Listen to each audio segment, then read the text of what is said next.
Halo adik-adik, pada video kali ini kita akan membahas bagian terakhir, yaitu tentang tes karakteristik pribadi.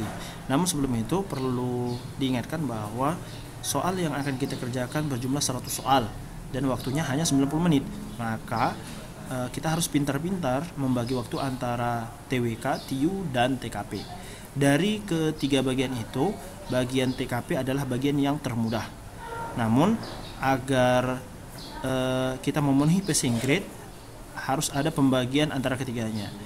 Seperti yang pernah Mimin gunakan waktu 2014, salah satu strateginya adalah pertama mengerjakan jenis soal TWK terlebih dahulu yang kira-kira diketahui sebagian soal. Kemudian kalau yang nggak tahu, atau yang belum tahu, dilewatkan saja dulu. Kemudian kita lompat ke bagian soal dari TKP ini. Nah, di TKP ini kita usahakan secepat mungkin untuk menjawab soal, dan diusahakan hanya sekali saja baca. Hanya sekali baca, kemudian paham maksudnya, kemudian jawab saja, karena tidak ada yang bernilai 0. Makin lama difikirkan tentang jawabannya, itu akan mengurangi waktu kita. Selanjutnya, setelah dari TKP, selesaikan seluruh soal yang berkenan dengan TKP ini, barulah kita beranjak ke soal yang berhitung tadi, yang tentang TIU. Kemudian jika ada waktu tersisa, kita kembali lagi ke TWK. Jadi pengalaman Mimin yang 2014 itu cukup efektif dan efisien, sehingga nilainya bukan hanya lolos dari passing grade, tetapi mendapat perolehan yang cukup tinggi sebenarnya. Baik, itu sekedar informasi untuk strategi kita nanti ketika ujian. Selanjutnya kita langsung ke bagian TKP ini. Seperti yang saya bilang sebelumnya, soal TKP tidak ada yang bernilai 0.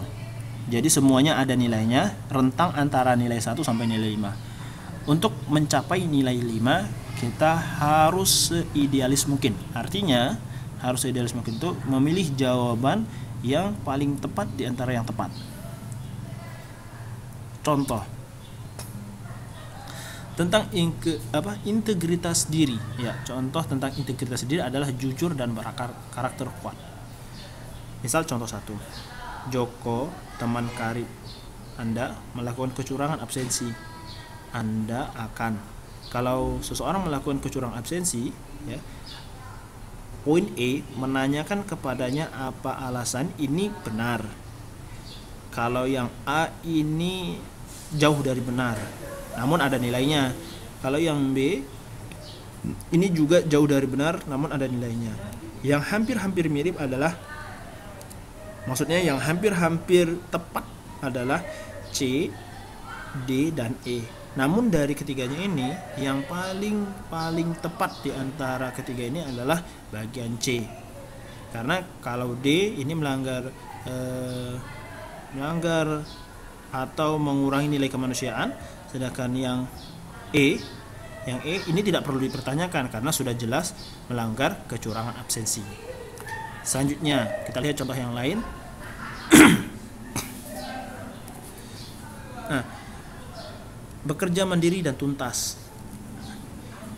Setiap hari saya masuk kantor paling cepat dibandingkan pegawai lainnya. Yang saya lakukan setelah tiba adalah masuk ke ruangan dan membaca koran. Ini kurang tepat. Nah, biasanya ini nilainya rendah. Kemudian santai di luar gedung kantor untuk menikmati udara pagi. Ini benar juga sebenarnya, tapi kurang tepat juga. Karena ini kondisi kita sudah di kantor. Masuk ke ruangan dan mengobrol dengan rekan sejawat. Ini juga kurang tepat. Kemudian dia masuk ke ruangan dan membuat rencana kerja. Ini tepat. Masuk ke ruangan dan memulai pekerjaan yang tertunda kemarin. Ini sepertinya tepat. Namun bagian yang paling tinggi di antara ini adalah bagian ke D. Karena hari ini sebelum memulai segala sesuatunya harus dibutuhkan perencanaan. Oke, mengerti kira-kira ya? Untuk selanjutnya, ya, jadi soal tentang TKP ini sebenarnya hanya butuh banyak-banyak latihan saja. Kemudian dilihat fokus soalnya. Ya, dilihat fokus soalnya. Jadi Misal seperti ini, Anda dipindah tugaskan keluar kota. Sikap Anda karena keluar kota, ya, karena dipindahkan tugasnya ke luar kota, maka ini berarti menemukan suasana yang baru. Maka sikap kita menghadapi suasana baru berarti artinya adaptasi.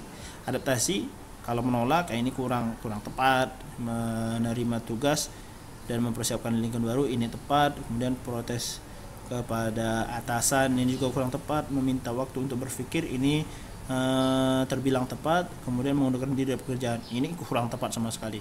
Jadi yang hampir nilai yang termasuk nilai tingginya adalah antara B dan D. Namun karena ini adalah tugas yang sudah diperintahkan oleh atasan, maka ya mau nggak mau, bukan lagi berpikir, ini kita harus siap menerima tugas dengan persiapan adaptasi terhadap lingkungan baru. Oke, mungkin itu sekedar sedikit tips untuk menyelesaikan soal tes karakteristik pribadi. Baik, itu aja mungkin. Dan jika ada yang ingin ditanyakan kembali ataupun yang kurang jelas, jangan sungkan, jangan ragu, silahkan hubungi tim Al-Azhari One. Terima kasih.